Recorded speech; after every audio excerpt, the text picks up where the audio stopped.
Hey there, I'm Keith. I'm Krista. And we're the Duprees. And today we have the definitive top 10 rides at Disney World. So the way that we did this is we each individually ranked every single ride at Disney World from 1 to 10, and then we combined our scores to get an average score, and that's how we came up with our top 10. So jumping right in, we'll go through our list from 10 and lead you all the way up to our number one favorite attraction. At number 10, with a combined score of 8.75, we have the Twilight Zone Tower of Terror at Hollywood Studios. So we each ranked this pretty high on our favorites list for different reasons. For me, personally, part is the suspense leading up to that final drop at the end. So I like where you actually enter into the sparkly room, the Twilight, and I think for Keith... Yeah, I really like the leading up onto it. I mean, you walk down the street and you see it up there. It's big and massive, and you hear screams coming from it, so you're already being prepared to be scared. And then you walk through the creepy little garden to get into the lobby, and everything is very abandoned feeling, and it's got the creepy old 20s music. The really cool cobwebs. I love just the little details that they put into it. Yeah, the theming of the queue is really nice. We've had some really fun cast member experiences there too. They really get into character and make it a whole spooky experience. Charade. A charade. And then once you get on it, of course, it is a very, thrill-seeking ride after the slow parts. This was one of the first rides that I rode as a kid when I was living in Central Florida, and it was really a scary experience at 9. So that's why it holds a special place in my heart for sure. So it puts it all together for me, and it was definitely going to be in the top 10. Staying in Hollywood Studios, we go to number 9 with a combined score of 8.75, Toy Story Mania. What I really like about Toy Story Mania is that it is an interactive attraction. It's a lot of fun going through the different screens and having the different activities. I like the competitiveness of it, especially when I'm going up against you. And if my memory is correct, I feel like I do better than you at Toy Story Mania, but you do better than me at Space Ranger. Yeah, I think Space Ranger Spin, Yeah, that is how it is. And I ranked this one higher than Space Ranger Spin because the visuals are a little bit easier for me than just doing the laser pointer, and I just like the variance in the activities. So a lot of fun. I love Toy Story, so this one's a pretty high score for me. What about you? Again, with the theming of the queue and everything, I really like, you feel like a toy as you're walking through the line. You've got all the different, like Andy's room toys in there. And then when you get to the ride, you get in there and you put on your 3D glasses and you're ready to shoot dart, throw balls, and throw plates and stuff like that. And it's just a whole bunch of fun. Continuing the theme of being in Hollywood Studios, also with a combined score of 8.75, Rock and Rollercoaster at number 8. This one, for me, is strictly about the actual ride. I do like the theming and everything, and I like Aerosmith and all that, but you get on into that stretch limo, the super stretch limo, and you start off at boom, 0 to 60. VIP passes. Yeah. all that story is cool, but it's all about going as fast as possible, going right into a loop for me. And it is just so much fun listening to, Steve Tyler's voice blaring in your ears as you're going through a really fast, really short, but very exciting roller coaster. So I'm not a huge thrill ride type of person. I didn't grow up really enjoying roller coasters very much. I've gotten used to them in my adult age, but what I really like is the theming. So Aerosmith, I grew up listening to Aerosmith. I love it. I love Steven Tyler. So the theming was perfect, and I like how smooth the ride is. So not necessarily seeking the thrill of the loop or anything, but it's nice and smooth and fast. So for someone like me, I get really bad motion sickness, so the speed and the breeze blowing by, that kind of really helps helps me get through the ride. So and fun fact, this is actually the first roller coaster on any Disney property that has an inversion, and it has multiple, so that's a fun fact. Yeah. I didn't know that. Oh, really? Oh, cool. Now you know. All right. All right, so now we're finally moving away from Hollywood Studios, and we're going over to Animal Kingdom for number 7, which is Expedition Everest, with a combined score of 9. So again, with the theming on this ride, they did an excellent job. My very first park that I visited was Animal Kingdom. I can't remember if this was my first attraction. I don't think so, but we did go Or over there pretty not. quick because I really like this ride. I've always liked this ride. Yeah, and so it's kind of nostalgic to me as well because it was one of the first ones I rode, and I had no background knowledge of the ride prior to that. So you go forward, and then it's like a broken track, and you then go backward, which is really fun and exciting. Again, pretty smooth ride, and I like the speed of it, and just the fact that you can go forward and backwards is really, really cool. Mm-hmm. And then there's also the Disco Yeti that pops up towards the end of the ride. Yeah. And with the theming and the queue, Disney really knows how to make you, not necessarily enjoy being in line, but, it's more tolerable being in line. Yeah, pleasant being in line due to the theming. And they tell a story within the line as you're going up to the ride. And it doesn't need a story because it's a roller coaster, but they do it anyway, and it just makes the experience all the better. Moving over to Magic Kingdom, at number 6 we have PeopleMover with a combined score of 9 as well. This might be a surprising attraction on the list. It is not one of those thrill-seeking rides. But not as surprising as you would think because it has a cult following.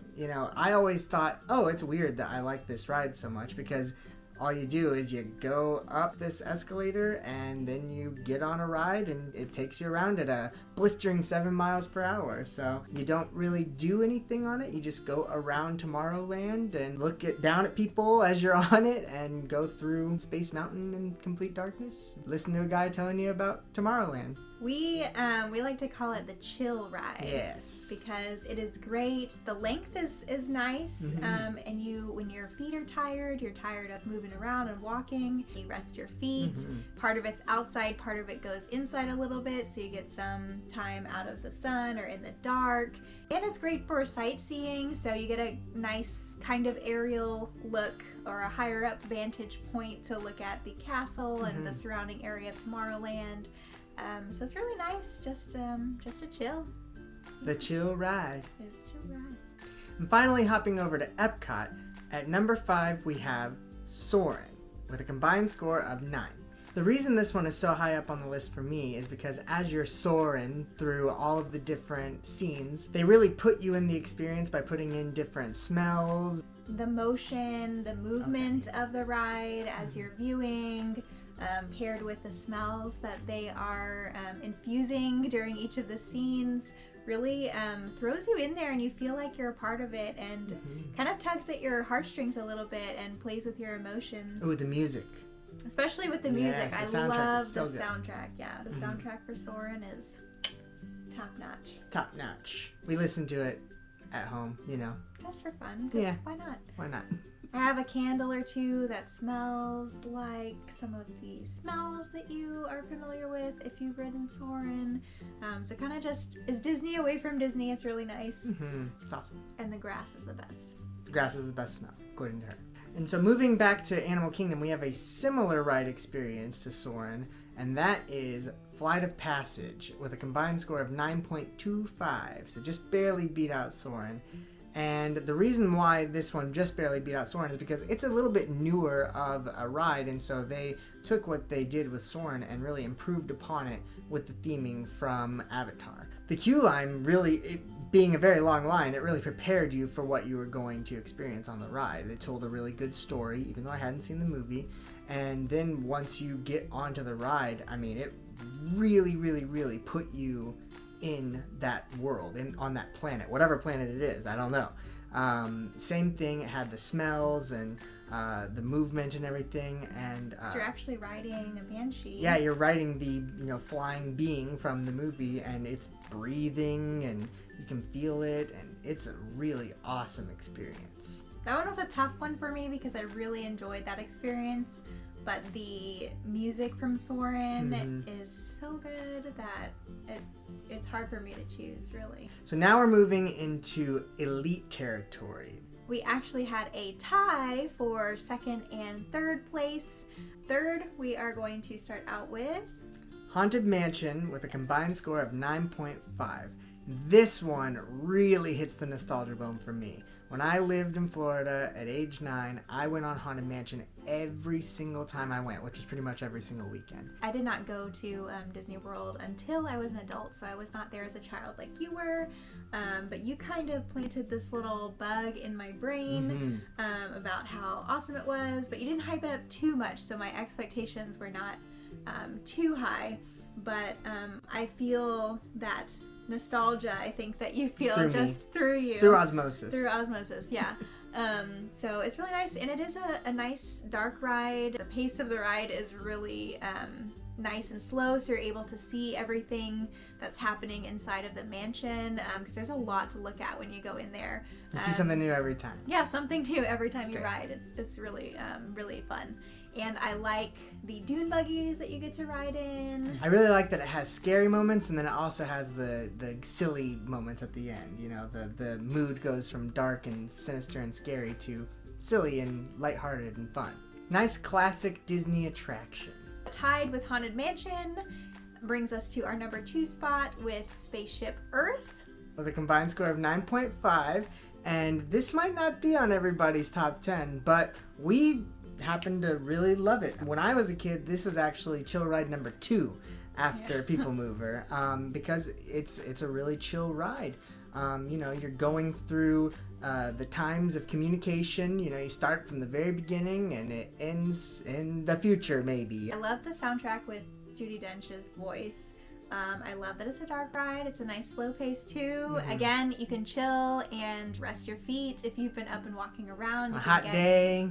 Get inside, in there. Yeah, it's in the iconic Epcot ball, which is really cool, and just the idea that they fit an attraction inside of a sphere is really fun. Yeah, it's cool. And I like that it incorporates all the different scenes you get to look at, and there's even some smells and stuff in there, because we know how much I love having those smells.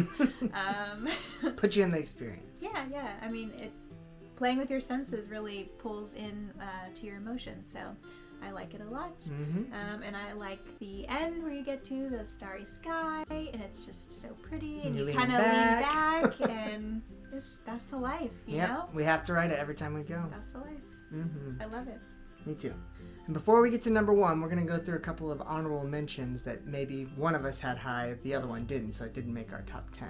So for me, my honorable mention is going to be Space Mountain. And while the one at Disney World doesn't compare to the other ones around the world, it is still a good nostalgic ride for me. It was the first coaster that I rode at Disney World, and you know, just going in the dark and hearing that soundtrack and everything, and it's not going super fast, but it's going fast enough, you know, to where you feel the thrill. And I really, really like that ride, and I like the soundtrack in the queue. All about that soundtrack in the queue. I listen to that at home.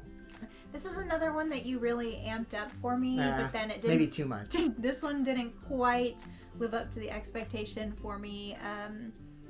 One, I was fearful going into it the first time, because I thought, like, if I reached my hand out in any way, it would be chopped off, because, you know, you said it was, like, really compact. Yeah, it is. So I was, like, hiding in my little rocket.